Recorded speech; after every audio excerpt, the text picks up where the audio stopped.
অসমত অলৰেডি শুৰু হৈ গৈছে SIR আৰু হোজাইত ইতিমধ্যে হৈ গ'ল আৰু কি প্ৰচেছত হ'ল কোনে কোনে SIR কৰিল মানে কোনে লল কি নিয়ম জাৰি কৰা হৈছে কি প্ৰচেছত হৈছে কি ডকুমেণ্ট লাগিছে আৰু যিসকলৰ মানুহৰ ডকুমেণ্ট সঠিক নাই সেইসকল এতিয়া কি কৰিব সকলোবিলাক কথা আজি ভিডিঅ'ত ডিসকাস কৰিম। তো ভিডিঅ'টো আৰম্ভ কৰোঁ। ভিডিঅ'টো চোৱাৰ আগত যদি ভিডিঅ'টো ভাল লাগে এটা লাইক কৰি দিবা আৰু চেনেলটো সাবস্ক্ৰাইব কৰি দিবা এনেকুৱা আৰু সৰ্বপ্ৰথম এটা নোটিস জারি করেছে সরকারে, এটু অফিসিয়াল নহয় মানে এটু জারি করেছে কি প্রসেসত হব SIR আসলতে। ঠিক আছে, নোটিসটো মই দেখাই দি আছো স্ক্রিনত আৰু নোটিসটো যদি তোমালোকে চাবলৈ মানে বিচাৰা তেনেহলে মোৰ হোৱাটছআপ চেনেলৰ লিংকটো ডেসক্ৰিপশনত দিয়া আছে, তাত গৈ আপোনালোকে চাব পাৰা। তো সৰ্বপ্ৰথম নোটিসত দিয়া আছে ইয়াত চোৱা তিনিটা নাম্বাৰ দিয়া আছে। ফাৰ্স্ট আছে ডাইৰেক্ট ম্যাপড PS। ঠিক আছে, তো যিসমূহৰ নাম যিসমূহ লোকৰ নাম 2005 আৰু 2025 দুটাতে আছে সেইসকলৰ বাবে ডাইৰেক্ট ম্যাপড MPS হবে আৰু সাৰপ্লাস হবে যিসকল মানুহৰ নাম 2005ত আছে কিন্তু 25ত নাই। ঠিক আছে, সেইসকল মানুহৰ বাবে সাৰপ্লাস প্ৰসেসত হ'ব আৰু যিসকল মানুহৰ নাম 2005ত আছে কিন্তু 25ত নাই। ঠিক আছে, এনেকুৱা মানুহৰ কাৰণে হ'ব ডেফিসিট PS। ঠিক আছে, ইয়াত সকলোৰ ডিটেইল দিয়া আছে যে সারপ্লাস কেনেকৈ হ'ব কেনেকৈ হ'ব কোনে আহিব BLO সুপারভাইজার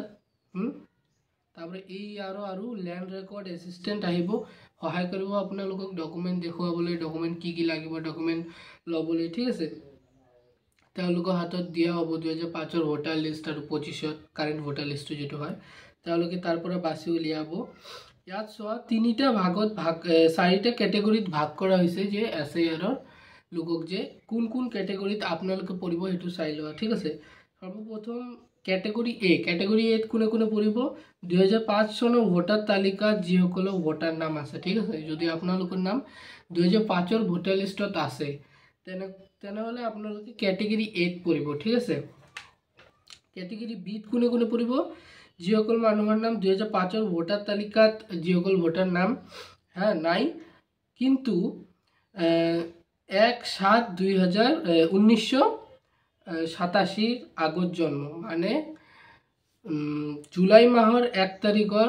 1987 আগে যিসকল মানুহৰ জন্ম হৈছে আৰু তেওঁলোকৰ নাম যদি 2005ৰ ভোটাৰ লিষ্টত নাই সেইসকলক ক্যাটেগৰি B ভাগ কৰা হৈছে। মানে এতিয়া যিসকল মানুহৰ মানে বয়স 38 বছৰ বা তাতকৈ বেছি। ঠিক আছে, যিসকল মানুহৰ জন্ম 1987ৰ আগত হৈছে সেইসকল মানুহক যদি 2005ৰ ভোটাৰ লিষ্টত নাম নাই সেইসকলক ক্যাটেগৰি B ৰাখিব কৈছে। ঠিক আছে, ক্যাটেগৰি C কোনে পঢ়িব যিসকল ভোটাৰৰ জন্ম 1/7/1987 পৰা 2/12/2004 চনৰ ভিতৰত হৈছে মানে 21 বছৰ বা 38 বছৰলৈকে। ঠিক আছে, এতিয়া চোৱা যিসকল ভোটাৰৰ জন্ম 1 জুলাই 1987 মানে 1987ৰ পৰা 2 ডিসেম্বৰ 2004 চনৰ ভিতৰত হৈছে যিসকল ভোটাৰৰ জন্ম সেইসকলে পঢ়িব ক্যাটেগৰি C আৰু ক্যাটেগৰি D কোনে পঢ়িব যিসকল ভোটাৰৰ জন্ম 2 ডিসেম্বৰ 2004 তাৰিখৰ পিছত হৈছে মানে যিসকল নতুন হয় ভোটাৰ। ঠিক আছে, ক্যাটেগৰি B পঢ়িব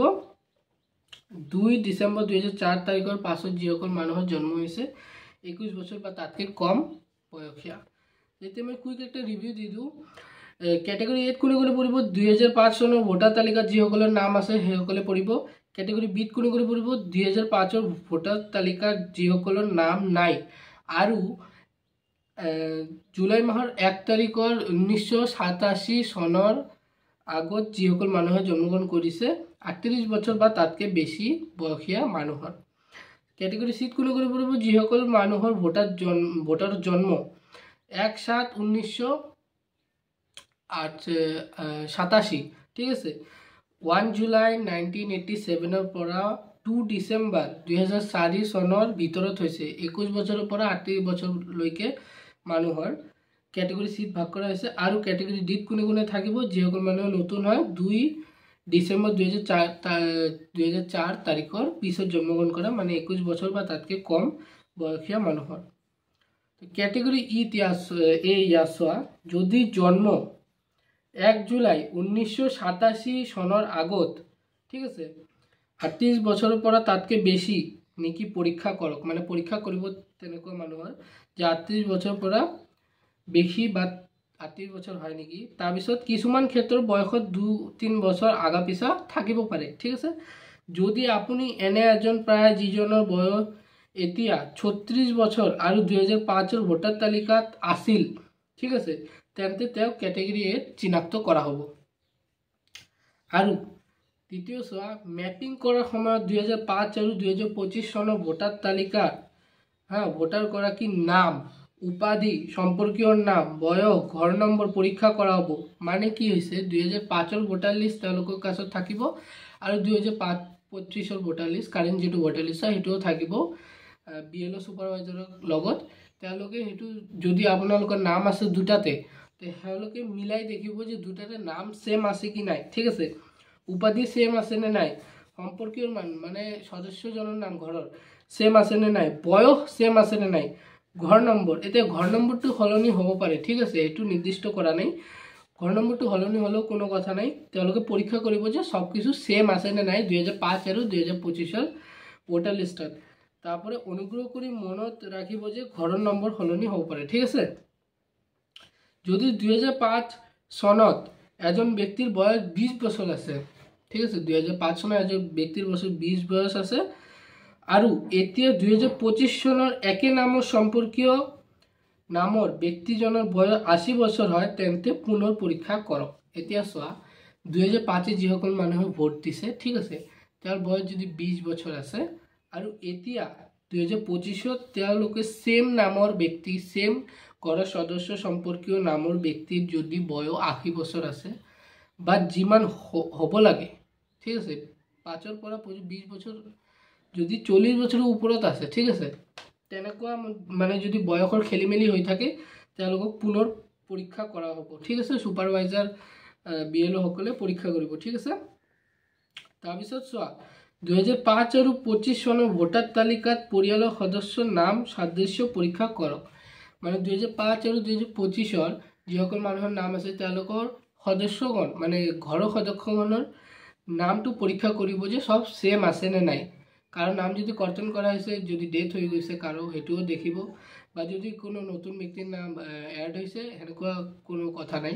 সলনি হৈছে না নাই, মানে নাম চেঞ্জ হয়ে গেছে না নাই একই ব্যক্তি, ঠিক আছে, এইটো দেখিব। যেতিয়া ভোটাৰগৰাকীৰ সকলো তথ্য পৰীক্ষা কৰি শুদ্ধ বুলি প্ৰমাণিত হ'ব, তেতিয়া 2025 ভোটাৰ তালিকাত তলত দিয়া ধৰণে চিনাক্ত কৰা হ'ব। ইয়াত A/2005 চনত ভোটাৰ তালিকাৰ মতে সমষ্টি নম্বৰ দিয়া হ'ব, তাৰপিছত অব্লিক দিয়া হ'ব 2005 তালিকাৰ মতে খণ্ড নম্বৰ দিয়া হ'ব, অব্লিক 2005 তালিকাৰ মতে ক্ৰমিক নম্বৰ, এনেকুৱা এটা সাজু কৰি তেওঁলোকে চিনাক্ত কৰিব, ঠিক আছে। এতিয়া ক্যাটেগৰি বিত আহি যাওঁ মই। ক্যাটেগৰি বিত কি আছে, জন্মৰ তাৰিখ, ঠিক আছে, 1 জুলাই 1987, 38 বছৰ বা তাতকৈ বেছি আগৰ নেকি পৰীক্ষা কৰিব লাগিব, ঠিক আছে। মানে যদি যাৰ জন্ম 1 জুলাই 1987 হৈছে, তাৰ বয়সটো 38 বছৰ বা তাতকৈ বেছি আছে নেকি সেইটো পৰীক্ষা কৰিব তেওঁলোকে। তাৰপিছত 2005 চনৰ সংশ্লিষ্ট ভোটাৰ তালিকা চেক কৰিব। 2005 চনত তেওঁলোকৰ নাম আছে নেকি, তেওঁলোকৰ বয়স এইবিলাক চেক কৰিব, ঠিক আছে, সকলোবিলাক চেক কৰিব। যদি 2005 চনৰ ভোটাৰ তালিকাত ভোটাৰগৰাকীৰ নাম নাথাকিলে কি কৰিব, যদি এটা মানুহে 1 জুলাই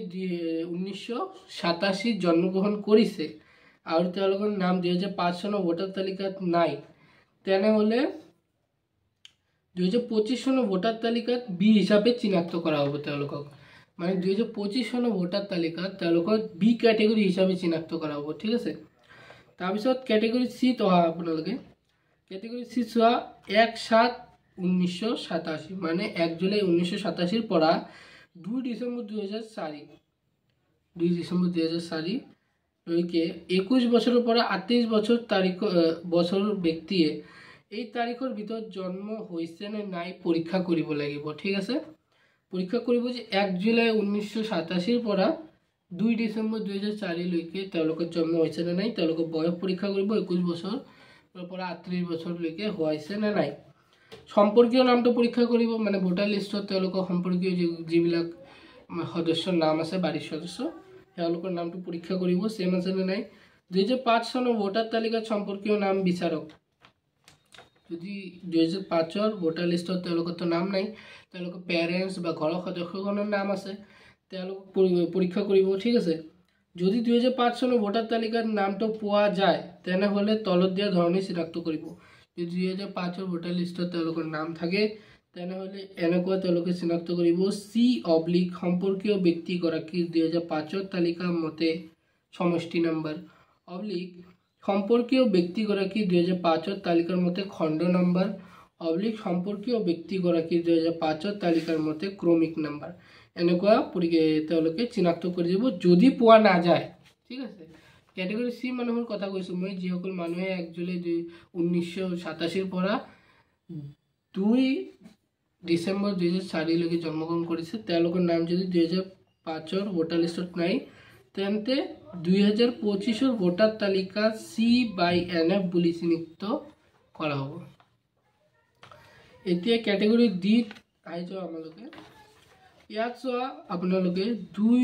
ডিসেম্বৰ 2004 চনৰ পিছত জন্মগ্ৰহণ কৰা ঠিক আছে তেওঁলোকক পৰীক্ষা কৰা হ'ব 21 বছৰৰ তলত যিসকল মানুহ আছে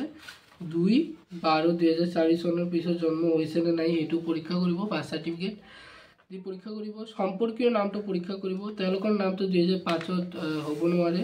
ঠিক আছে তেওঁলোকৰ দেউতা মাকৰ নাম ৰিলেটিভৰ নাম সম্পৰ্কীয় নাম তেওঁলোকে বিচাৰিব 2005 ৰ ভোটাৰ লিষ্টত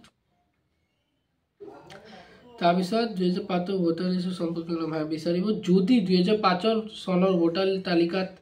নামটো পোৱা যায় তেনেহলে তলত দিয়া ধৰণে চিনাক্ত কৰিব যদি তেওঁলোকৰ ৰিলেটিভ বা দেউতা বা মাকৰ নাম যদি থাকে 2005 ৰ ভোটাৰ লিষ্টত তেনেহলে D/ সম্পৰ্কীয় ব্যক্তি গৰাকী 2005 ৰ তালিকাৰ মতে সমষ্টি নম্বৰ / সম্পৰ্কীয় ব্যক্তি গৰাকী 2005 তালিকাৰ মতে খণ্ড নম্বৰ সম্পৰ্কীয় ব্যক্তি গৰাকী 2005 তালিকাৰ মতে ক্ৰমিক নম্বৰ এনেকুৱা তেওঁলোকে চিনাক্ত কৰিব যদি পোৱা না যায় ঠিক আছে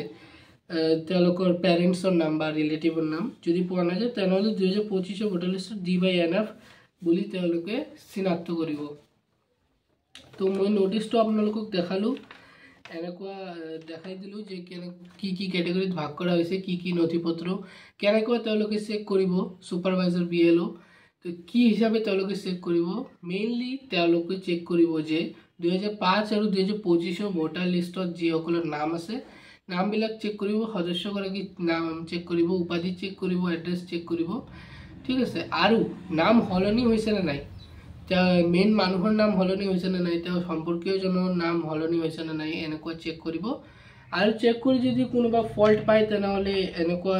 চিনাক্ত কৰিব যে C/NF বুলি এটো চিনাক্ত কৰি দিব যে ফল্ট পাইছে ইয়াত C ক্যাটেগৰি C/NF আৰু D ক্যাটেগৰি D/NF এনেকুৱা চিনাক্ত কৰিব